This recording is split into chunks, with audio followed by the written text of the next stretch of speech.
Ok, então nós vamos falar, né, sobre alimentação saudável durante o tratamento para o câncer de mama. Nessa aula, eu vou abordar especificamente a temática voltada para o paciente que não está em cuidados paliativos, pensando naquela paciente que nós precisamos tratar os efeitos colaterais, pensar nos efeitos colaterais, mas também pensando na sobrevida dessa paciente, tá bom? Então, os objetivos do tratamento, do tratamento nutricional, da terapia nutricional também, né, quando nós falamos daquele paciente hospitalizado, o primeiro deles é reduzir os efeitos colaterais, né? Além disso, esses objetivos que eu estou falando aqui são os objetivos que eu vejo muito na minha prática clínica, mas também são alguns objetivos que são elencados pelo INCA, tá?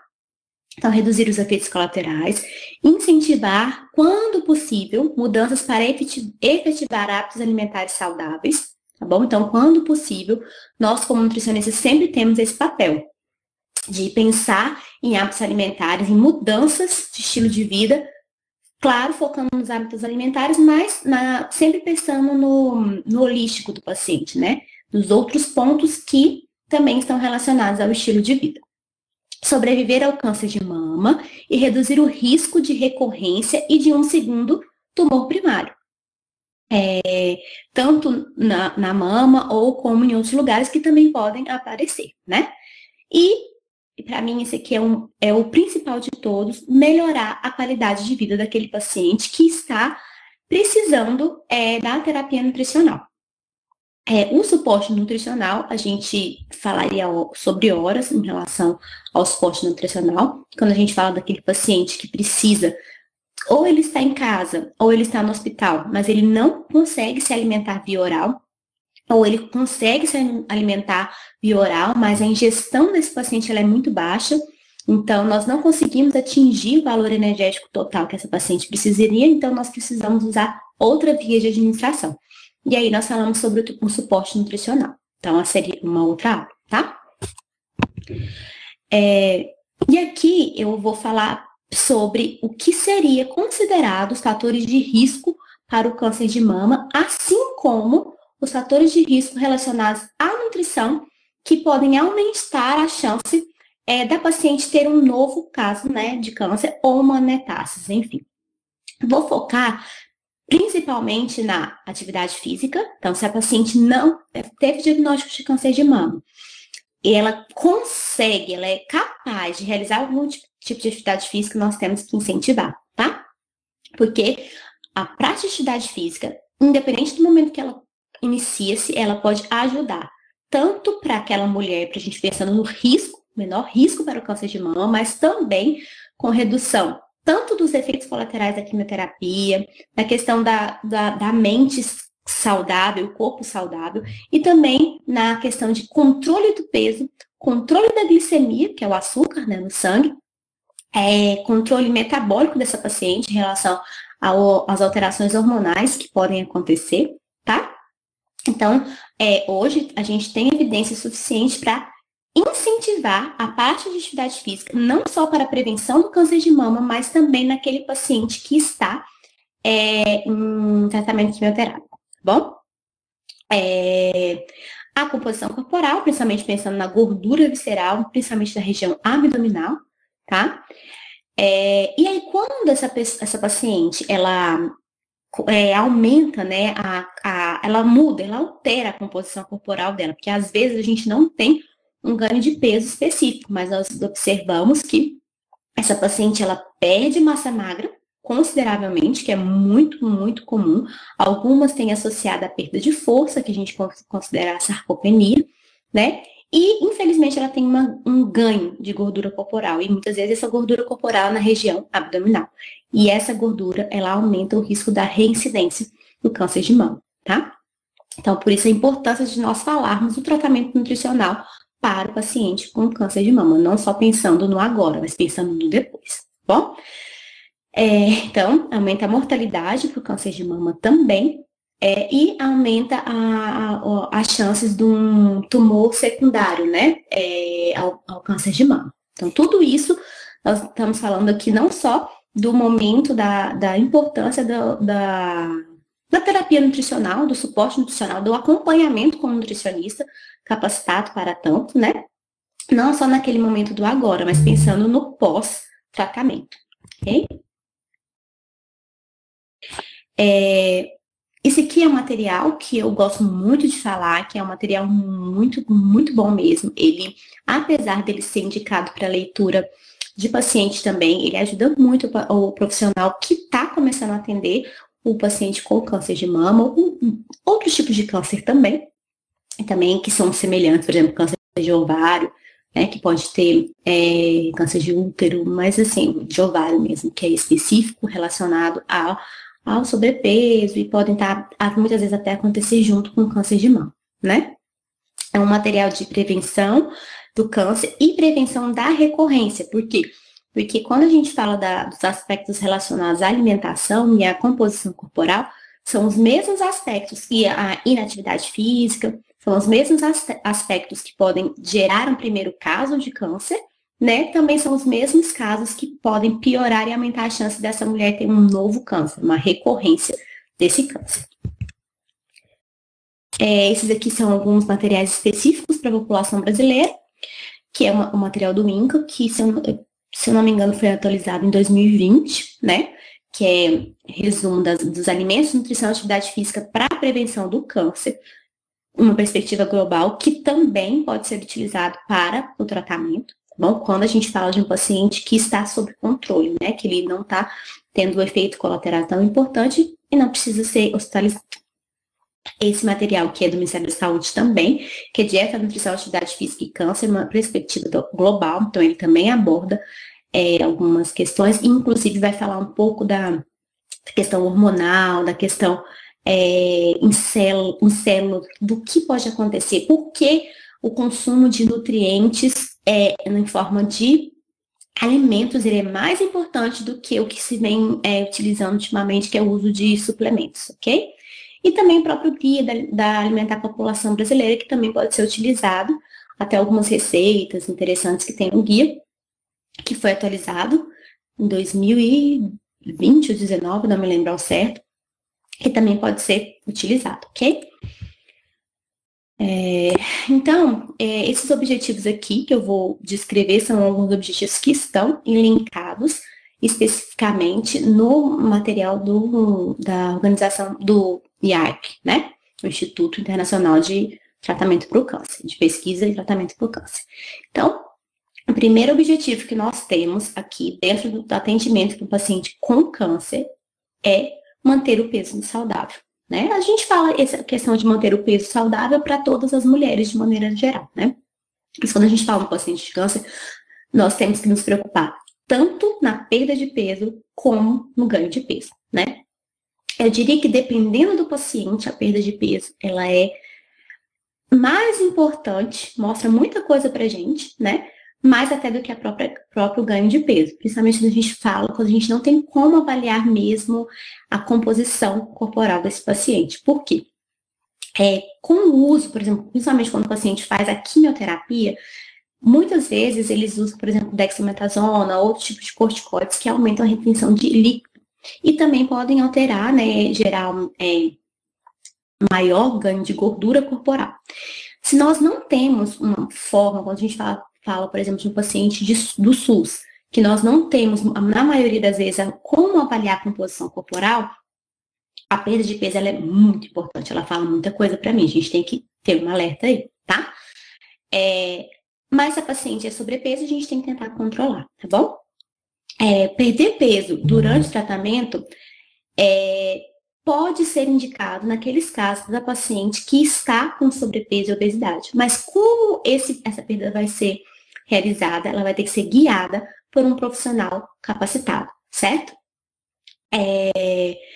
Então, na verdade, o que nós temos que pensar é no manter o peso dentro do saudável, durante e após o tratamento. Então, o ideal seria que o nutricionista conseguisse acompanhar essa paciente durante o tratamento e manter esse acompanhamento após. Porque a gente fala que os 5 primeiros anos após do paciente ter terminado o tratamento e ser considerado curada, eles são muito importantes para a recidiva. Então, tem muito potencial, muitas vias que podem levar, né, a um ganho de peso ser uma grande chance para recorrência, assim como não adesão a mudanças de estilo de vida. Então, que seria o ideal? Manejo do peso com a alimentação, uma alimentação saudável, né? Sempre pensando numa alimentação mais rica em alimentos in natura, variada, colorida, certo? Além disso, balanço calórico com atividade física sempre que possível, né? Outra questão que a gente tem que trabalhar muito com esse público é separar a opinião de fato. Então, quem tem a experiência de atender um paciente ambulatorialmente ou consultório particular, enfim, convênio SUS, independente da renda, independente do nível educacional, socioeconômico, sempre tem. O paciente sempre chega para nós, algumas vezes a gente nem escutou ainda, nem ouviu falar, em relação a alguns modismos, algumas dietas, alguns alimentos que o paciente vem com aquela expectativa de que vai ser curado, tá? A gente tem que separar muito bem isso aqui na cabeça do paciente, na nossa cabeça também, e tentar trabalhar da maneira mais respeitosa possível essa adesão à dieta. Então, o paciente, ele viu que o suco de graviola vai ajudar ele a sair bem do tratamento, a curar o câncer. Então, o que a gente pode fazer? A gente vai explicar e vai se fiar no que é positivo. Vamos explicar. A graviola, ela tem muitos antioxidantes, é fonte de vitaminas, vitamina C, enfim. Ela pode ser muito bem tolerada por alguns pacientes, para outros não, né? Pensando na aversão que alguns pacientes têm durante o tratamento a muitos alimentos. Além disso, trabalhar com ele a questão de que se ele consumir todos os dias, um dia ele não vai estar conseguindo mais tolerar esse alimento. Então, deixar bem claro, respeitando a opinião do paciente, mas com a nossa evidência científica, certo? Além disso, que é muito resgatado durante todo os materiais que estão disponíveis, tanto no site do INCA como do IAC, é pensar na questão da porção e proporção. Então, muitas vezes, o paciente chega até o consultório, ele tem um diagnóstico de câncer de mama, ele não come nada saudável. Ele não come nada. Então, nós vamos trabalhar aos poucos essa questão da quantidade, porção e proporção, e trabalhar um trabalho de educação nutricional mesmo, tá? Que é muito importante neste momento.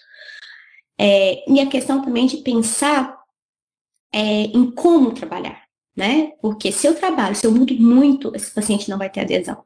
E ele pode gerar uma muito baixa, uma alteração significativa da ingestão alimentar, gerando uma perda de peso brusca, que pode ser confundida e que pode ser agravada pelo tratamento quimioterápico, pode gerar uma anemia, baixa da imunidade, que já acontece naturalmente durante o tratamento quimioterápico, tá? Então, nós temos que pensar na qualidade. Esse prato tem que ser bem balanceado. Mas esse bem balanceado, nós temos que tomar cuidado com a referência que nós temos. O nosso próprio paciente vai ser a nossa referência para trabalharmos com aquele, focando no que precisa ser mudado. E na maioria das vezes, o próprio paciente traz evidências do que ele sabe que ele precisa mudar, e nós precisamos começar por aí.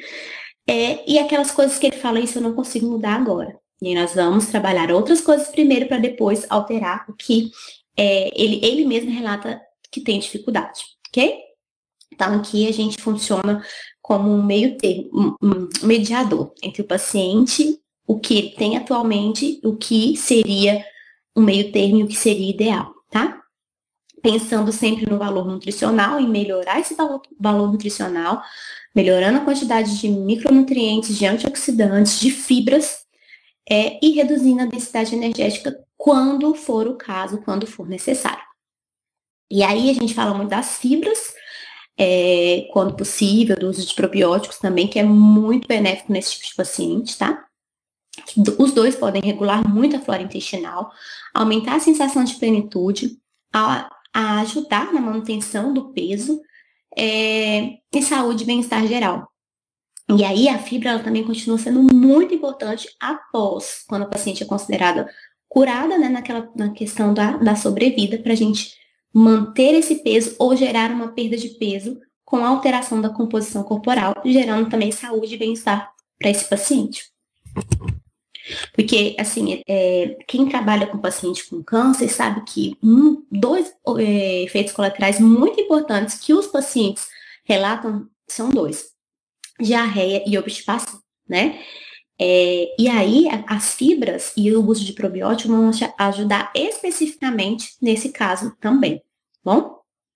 E aí, uma orientação bem específica do Instituto Internacional, né, americano, em relação a modificar a refeição habitual até chegar numa refeição ideal. Então, ele tem essas fotos que estão disponíveis até para o próprio paciente ter um guia, né, que o objetivo dele é que aquele paciente que não consegue acesso a um profissional qualificado, ter um guia para um autocuidado, digamos assim, né? Então, a refeição habitual, esse manual é escrito principalmente para a população norte-americana, mas hoje em dia ele já está muito, muito condizente com o hábito da população brasileira. Então, a refeição habitual é grande porção de carne vermelha, principalmente as mulheres, elas têm mudado muito a alimentação delas, até eu vejo um pouco erroneamente pela questão da alta difusão atual da informação de uma dieta hiperproteica, né? E a carne, muitas vezes, erroneamente, é o principal. Carne e outras fontes de gorduras saturadas, animais são o que a população acaba consumindo mais, né? Para ter essa alimentação mais rica em proteína, hiperproteica. E aí, além disso, o uso de carboidratos, pão, manteiga, gordura saturada, que é um prato também muito pobre em fitoquímicos, em fibras. E apesar do arroz branco, a batata, o purê, não ser, ou o pão não ser, pode ser, por exemplo, integral ou feito em casa, muitas vezes não é processado, mas mesmo assim, nós temos uma baixa quantidade de fibra, porque o integral é o consumido pela minoria, certo? E aí o que se incentiva é uma refeição de transição, reduzindo a porção de carne, trocando diminuindo para dar um pouco mais de saciedade, vai ajudar também por uma porção de leguminosas, uma porção, por exemplo, vagem, feijão, que nossa população hoje em dia tem diminuído muito o consumo de leguminosas, né?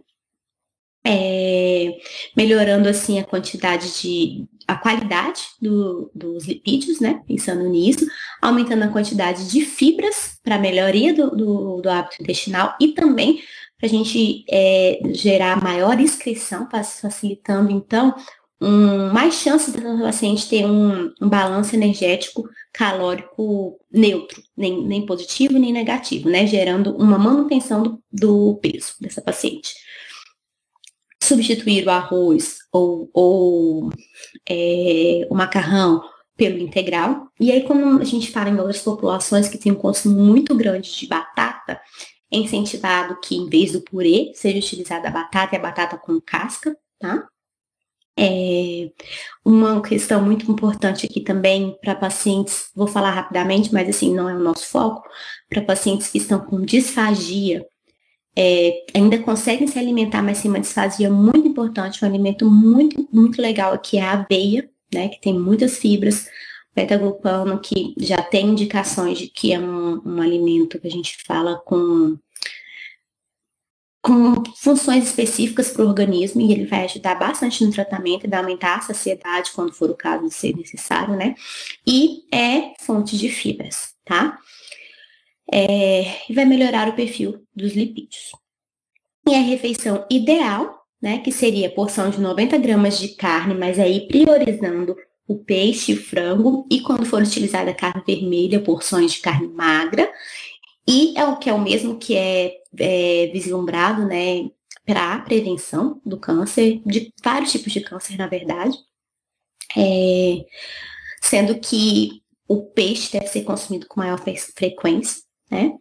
Quando a gente fala do paciente agora no tratamento quimioterápico, aí a gente já tem que ver a questão, a gente tem que pensar na variedade do consumo dos tipos de carne, porque é um dos principais alimentos que eles sentem aversão, que é diferentes tipos de carne, às vezes é a carne vermelha, às vezes são todos os tipos de carne, então a gente tem que abusar das preparações, às vezes fazer junto com os legumes, enfim.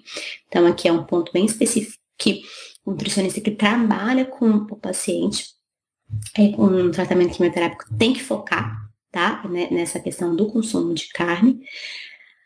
Maior variedade de alimentos, que vai ter a maior densidade, a maior variedade de nutrientes fitoquímicos que vão combater o câncer e que também vão ajudar no tratamento, tá? Pelo menos 2 tipos de vegetais, uma porção de grão inteiro, que seria, por exemplo, o arroz integral, né? E aí a escolha e mudança da forma de preparo, reduzir os alimentos animais de origem animal e aumentar os de origem vegetal, que seria a questão principalmente para pensar nos nutrientes e também pelo aumento dos fitoquímicos, né? Que os vegetais têm fitoquímicos. E muitas pacientes eu tenho acompanhado, elas, eu não sou a favor disso, mas muitas pacientes, elas já chegam mudando totalmente o hábito e virando vegetariana. Não sou nem a favor e nem contra, porque o que acontece quando, no momento da dor, da dificuldade, a paciente muda bruscamente? Algumas conseguem manter, outras não, outras perdem muito peso, gera uma anemia severa, drástica, porque foi uma mudança de uma vez, então a gente tem que trabalhar isso com muito cuidado. A recomendação é que a alimentação ela seja principalmente baseada em plantas, né, que eles falam assim, que tem o melhor tipo de fibra, nutrientes e fitoquímicos, que são substâncias naturais que podem ajudar a prevenir o câncer e também podem ajudar na resposta do corpo da mulher que está com câncer para o quimioterápico que é utilizado, tá bom? Existem poucos estudos relacionados a isso, mas mesmo assim é uma recomendação positiva, de que já existem evidências de que a alimentação rica em fitoquímicos pode ajudar na resposta ao tratamento quimioterápico, tá? Então, a alimentação tem que ser uma dieta rica em grãos integrais, em vegetais, frutas e feijões, ok? Legumes crucíferos, já tem indicações de que brócolis, repolho, couve de Bruxelas podem ser utilizados, isso é a recomendação do próprio site americano de câncer, tá? Tubérculos, cenoura, beterraba, nabo, sempre sempre preferir os assados, o vapor, e sempre mantendo a maior parte possível do alimento, ok?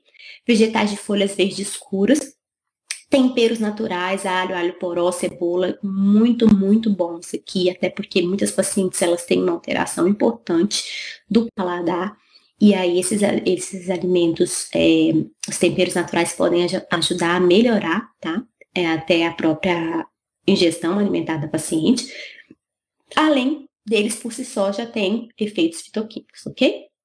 Frutas variadas da estação, frutas cítricas, muito importante, e frutas secas também. E aí, as frutas cítricas muitas vezes podem ser utilizadas para melhorar a injeção de líquidos, que durante o tratamento muitas pacientes reclamam que quando consomem a água, elas têm um sabor metálico na boca, né? E essa questão faz com que as pacientes diminuam muito a injeção de líquido e, pior, muitas vezes elas acabam substituindo o consumo de água para hidratação por consumo de refrigerantes, outras bebidas cafeinadas, como o próprio café, né?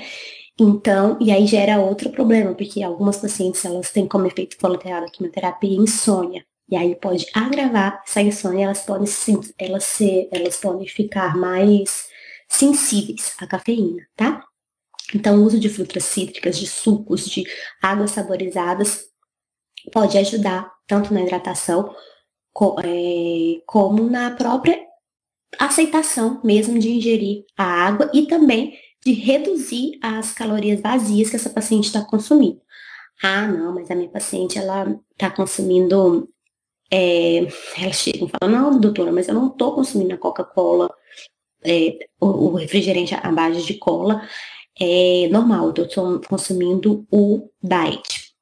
E aí a gente já fala do consumo de xenobióticos e outros produtos que a gente não sabe o que pode levar para o nosso organismo. Os adoçantes artificiais, que a gente indica a menor quantidade possível, né?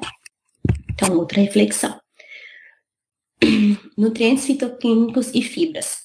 melhorar a digestão e maior sensação de saciedade, aumenta a excreção pelas fezes das substâncias potencialmente maléficas ao organismo. E essas substâncias potencialmente maléficas não podem não isoladamente, gente, eu não estou falando de uma questão isolada, não quer dizer que somente a minha alimentação vai gerar um câncer, não. São vários fatores interrelacionados que geram uma alteração celular no DNA, ponto. Mas o aumento da ingestão de fibras e uma flora bacteriana adequada pode aumentar a excreção pelas fezes de substâncias potencialmente maléficas ao organismo. A gente fala tanto na prevenção como durante o tratamento, ok? Ajuda no controle do peso corporal, no colesterol. Muitas pacientes também já começam o tratamento com um perfil lipídico alterado. Às vezes é uma hipertrigliceridemia, então o triglicérides está muito alto, mas a maioria das vezes o LDL e o VLDL também estão aumentados, que são o colesterol que a gente fala que não é bom, que o que a gente tem que ter maior é o HDL, né? Que a gente aumenta ele principalmente com atividade física, ok? Glicêmico também, tanto as fibras como muitos nutrientes, por exemplo, selênio, que são das castanhas, que são uma grande aliada que nós podemos utilizar também para esse tipo de paciente, né? Vão gerar o controle glicêmico, que é a quantidade de açúcar, como que é o controle da insulina, né? Absorção e balanço hormonal, e também podem diminuir a chance dessa paciente, após terminar o tratamento para o câncer, quimioterapia, radioterapia, entre outros, diminuir a chance dela ter uma doença crônica não transmissível associada. Diabetes, que é um dos principais, a própria síndrome metabólica e a hipertensão, tá? Podem ajudar também no sono reparador dessa paciente. Como eu falei, muitas pacientes reclamam com efeito colateral a presença da insônia. Por exemplo, eu uso muito com a paciente à noite, que tem alteração do sono, a utilização da aveia. Outros chá, por exemplo, de camomila também ajuda bastante. Gera também melhora significativa da saúde geral, vitalidade e saúde mental. Tem vários estudos que demonstram isso, tá? Fitoquímicos. Eles vão gerar cor, sabor e aroma. E aí, quando a gente fala no paciente, são responsáveis, né, pela cor, sabor e aroma de diversos alimentos naturais, vegetais. Quando a gente fala do paciente que está no tratamento para o câncer de mama, ela precisa de um alimento que seja saudável para ela, que seja atrativo, não só saudável, mas seja atrativo. E os fitoquímicos podem ajudar no cheiro, né, agradável. Ao comê-los, eles influenciam os processos químicos do nosso corpo, além de tudo. Estimulam o sistema imunológico, reduz a inflamação no organismo, previne danos no material genético e reparação também, né, ajuda no processo de reparação. Alguns estudos demonstram que podem ter possível auxílio na redução do crescimento das células cancerógenas e controle hormonal em pacientes, tá? Alguns estudos demonstram isso.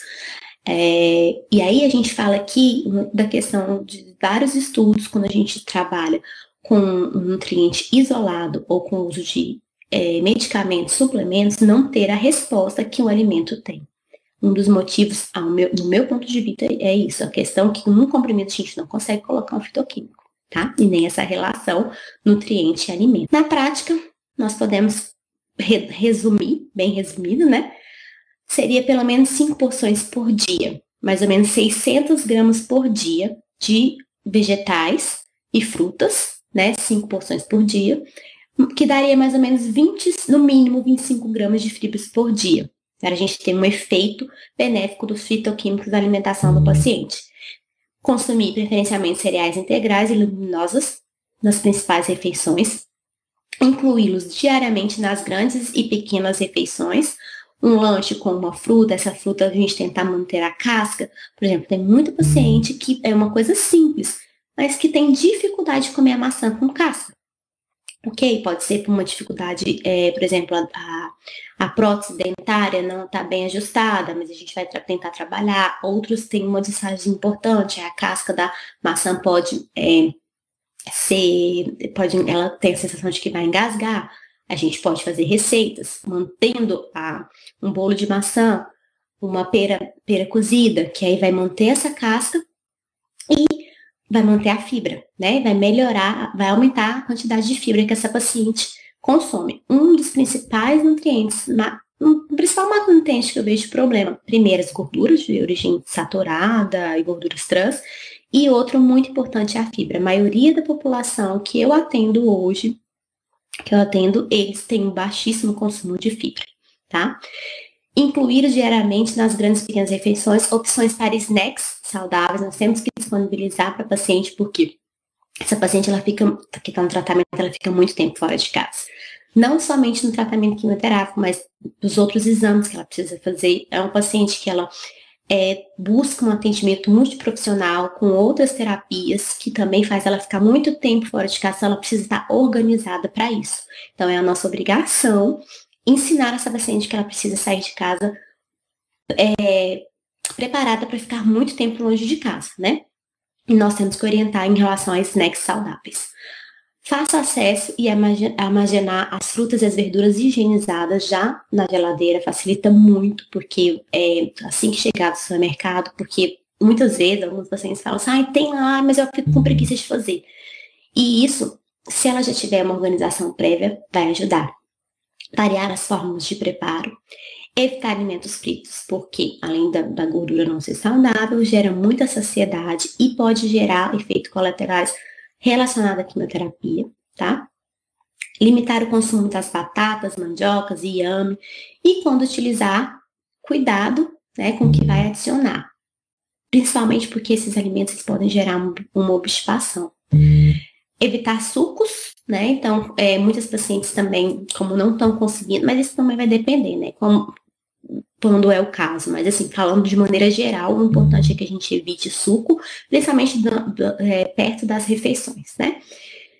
Paciente que está com uma dificuldade para consumir água, e a gente tem que trabalhar uma água saborizada, um chá, preferencialmente longe das refeições.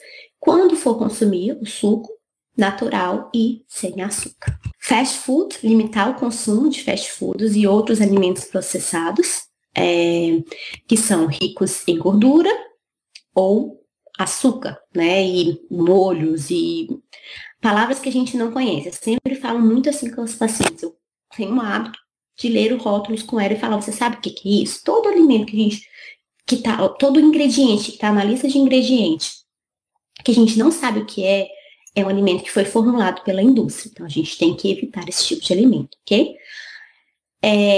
E assim, por isso que eu falei lá atrás do preparo, né? A paciente também tem que saber, ela tem que ser ensinada a ler rótulo, porque muita paciente, ela compra um alimento porque ela acha que aquele alimento tá com uma alegação funcional que vai ajudar ela. Então, infelizmente, a paciente tem, quando a gente fala paciente do SUS, por exemplo, ela tem um nível socioeconômico baixo, ela tem uma renda muito pequena e ela, às vezes, gasta muito consumindo alimento que, se ela consumisse um alimento in natura, seria muito melhor para ela. Então, a gente precisa ensinar o paciente como fazer essa leitura do rótulo e não acreditar que a lista de ingredientes, a ordem dos ingredientes, as calorias, e não acreditar na propaganda que é feita no rótulo.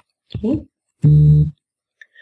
Limitar esses produtos ajuda a controlar a ingestão de calorias e torna mais fácil manter um peso saudável, além de toda aquela questão dos fitoquímicos, né? Porque se eu aumento o consumo de alimentos industrializados, eu vou aumentar minha caloria, ou eu estou diminuindo o consumo dos fitoquímicos, que acontece na maioria dos casos.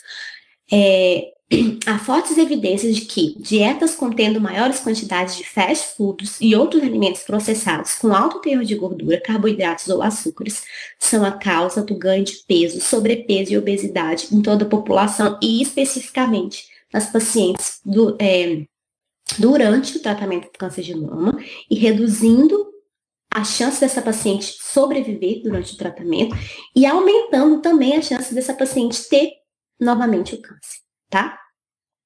E diminuindo a sobrevida dela em 5 e 10 anos, tá? Maior gordura corporal é a causa de mais de 12 tipos de cânceres, não só do câncer de mama.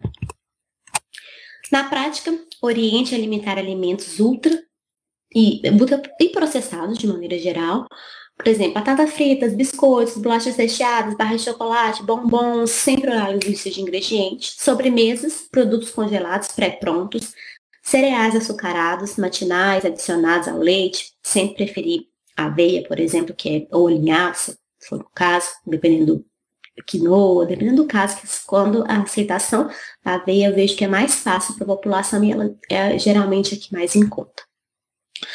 Não ficar muito tempo sem se alimentar, que a paciente vai comer, se ela fica muito tempo sem se alimentar, ela fica com muita fome. E aí ela pode ter náuseas, vômitos, quando a gente faz como efeito colateral, quando ela fica muito tempo sem se alimentar. Algumas pacientes, elas têm muita gastrite, né, a queimação, elas referem, e isso também pode piorar, tá? Com essa falta de organização, que é o que a gente mais tem que trabalhar com o paciente. Lanches rápidos e saudáveis, mix de castanhas, amendoim com frutas secas, frutas in natura, semente, farelos, farinhas podem ser utilizados. Algumas pacientes toleram muito bem aquelas bolachinhas de arroz, a gente pode utilizar também. Oriente a leitura de rótulo, na lista de ingredientes, comparar calorias por porção, também é importante, tá? Porque alguns rótulos, eles têm uma porção menor, tá? Tem que ficar de olho nisso. Quantidade de açúcar, gordura e teor de sódio, selecione alimentos minimamente processados com maior quantidade de fibra. Preferir as preparações culinárias também.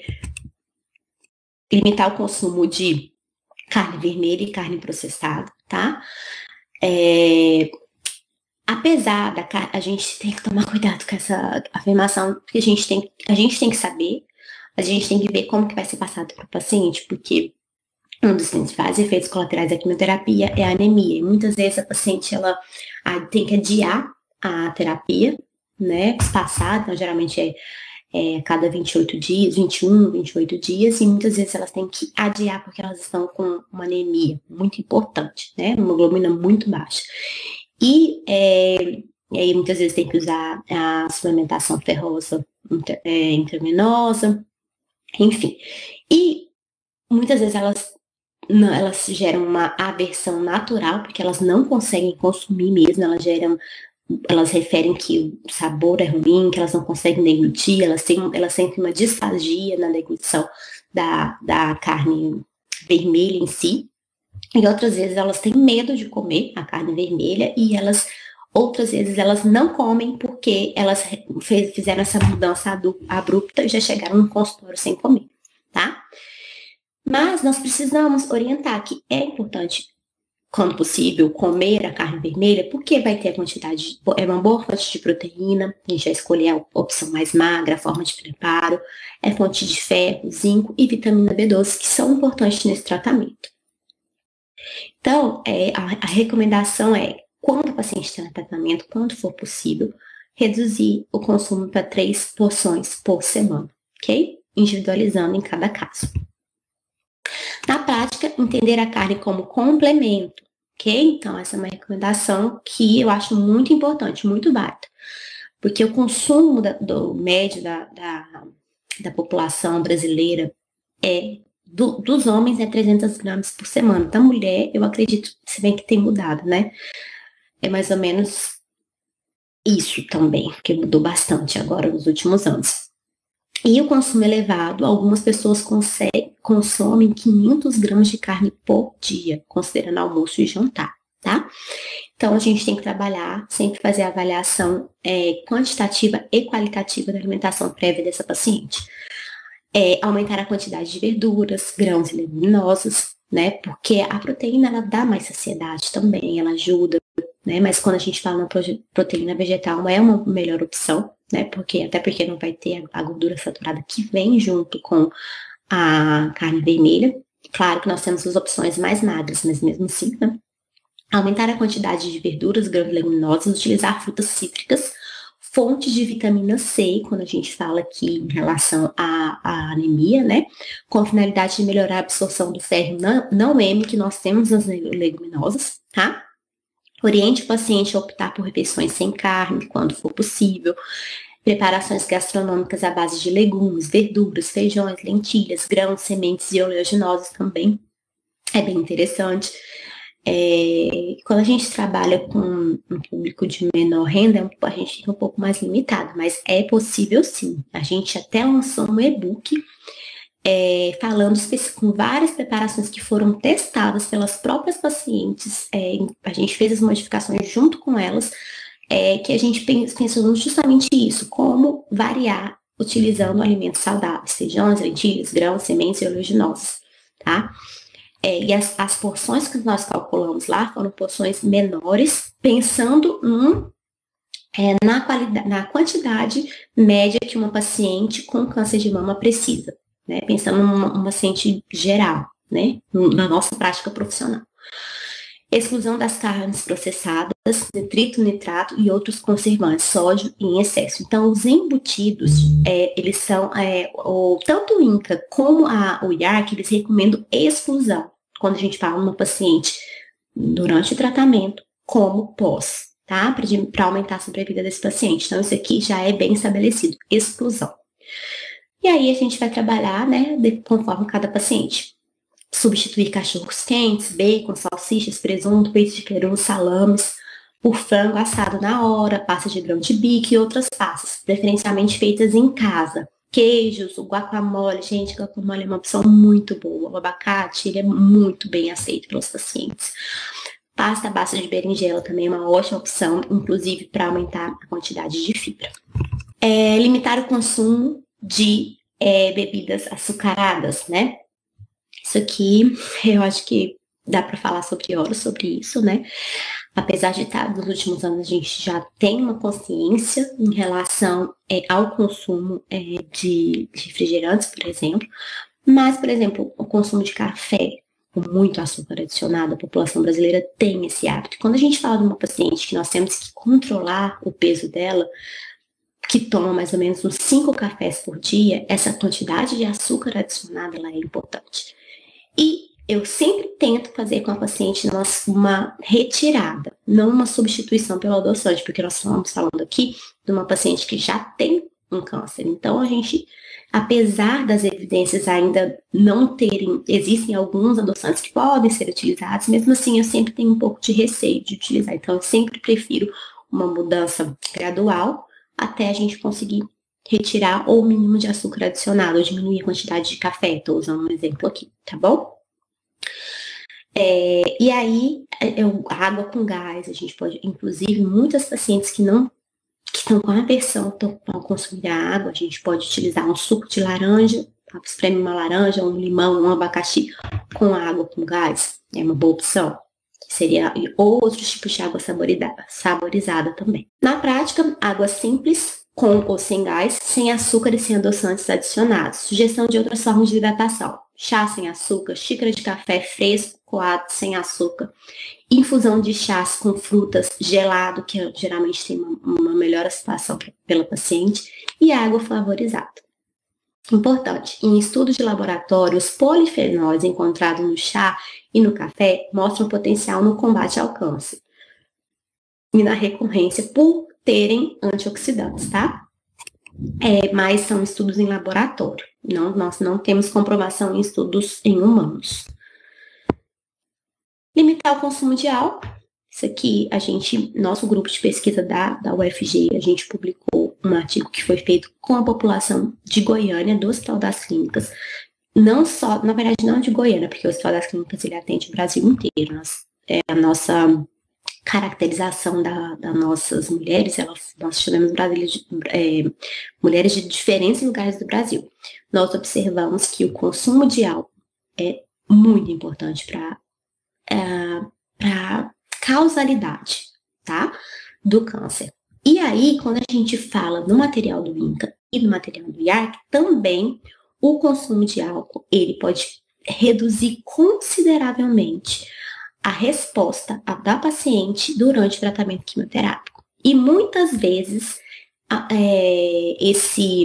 o consumo de álcool, quando ele é exacerbado, ele pode piorar, tá? Piorar significativamente e acelerar o crescimento do tumor, tá bom? Durante o tratamento, menor resposta, né? E mais efeitos colaterais também. As pacientes que consomem bebida alcoólica, elas referem mais efeitos colaterais e elas são mais sensíveis a todos os efeitos colaterais durante o tratamento e, como eu falei, menor resposta. Na prática, evitar o consumo de bebida alcoólica durante todo o tratamento. Evitar gatilhos para o consumo, né? Isso aqui, a gente trabalha muito com o pessoal da psicologia, evitar mesmo os gatilhos para o consumo. Beber com moderação e ponderação. Quando a gente fala da prevenção, no antes, no before, né, no antes do tratamento, as mulheres podem consumir no máximo 10 a 15 gramas de etanol por dia. E, infelizmente, a mulher brasileira está aumentando consideravelmente o consumo de bebida alcoólica, tá? E eu falo assim, estou falando infelizmente em relação especificamente aos casos de câncer, né? Orientar a consciência quanto ao hábito. Outra questão que eu queria falar aqui, que nós, no nosso estudo também, para fatores de risco, nós observamos que o comportamento sedentário, o consumo de bebida alcoólica e o tabagismo foram muito importantes para o diagnóstico, primeiro diagnóstico, né, do câncer de mama. Então, possivelmente, mulheres que fumam, que não praticam atividade física e consumam de 10 ou mais gramas de etanol por dia, tem mais chances de ter câncer de mama. Orientação no início, beber devagar, pular como é que fala? Diminuir o tamanho das doses, né? Fazer mix com outros tipos de bebidas, né? 10 a 15 gramas de etanol seria quanto de cerveja? É muito pouco, gente. É um copo, tá? É um copo de... um chopp, um copo pequeno. E de vinho seria uma taça, dependendo da graduação do vinho. Não usar suplementos para a prevenção de câncer. Isso aqui, gente, eu achei... Quando eu li a primeira vez, mas por que tá falando disso? E aí, quando a gente começa na prática, a gente começa a observar. Porque 90% das pacientes que, não estou exagerando, mas pelo menos 60% das pacientes que fazem tratamento para o câncer de mama, elas já chegam no consultório utilizando algum tipo de suplemento para ajudar no tratamento, né? E aumentar as chances de cura dessa paciente. Mas hoje, apesar de alguns estudos em andamento, ou alguns com N muito pequeno, enfim, a evidência sugere que não existe nenhum motivo para nós indicarmos uma suplementação para prevenção ou para melhora do paciente durante o tratamento quimioterápico, tá? O benefício, ele é do consumo do alimento como um todo, justamente pela essa questão da interação entre os nutrientes, as fibras e como que eu posso falar? A gente não come, a gente come aquela interação, é aquilo que a gente come, né? A gente come os compostos bioativos, a gente come os fitoquímicos, no comprimido não tem isso. E o suplemento, ele só vai ser indicado em casos específicos, quando realmente existir a indicação. E essa indicação ela é feita pelo nutricionista, pelo médico, tá? Mas a gente tem que ter muito cuidado em relação a isso, ok? Então, na prática, individualização, alguns casos, vou falar assim, da minha prática profissional, acho que 90% das minhas pacientes eu utilizo o probiótico, tá? Mas assim, não vou falar 100%, mas acho que 90%. Recomenda-se atingir valores entre referência da RDA e abaixo do L, né, para cada nutriente. Então, é importante que a gente faça uma avaliação do consumo alimentar e que a gente faça uma prescrição alimentar considerando o RDA da paciente, né, de acordo com sexo e idade, através das fontes alimentares, tá, dessa paciente. Seu alimento deve ser visto como um medicamento. É uma fase antiga de Hipócrates, mas é a verdade. O alimento que deve ser visto como medicamento para a paciente, a gente tem que mostrar isso para ela e convencer ela, não só com palavras, mas com os resultados que também dependem dela, né? Não existe alimento herói, nós temos que prezar pelo equilíbrio. Essas são as principais referências que eu utilizei. Estou disponível para perguntas. Obrigada a todos pela participação.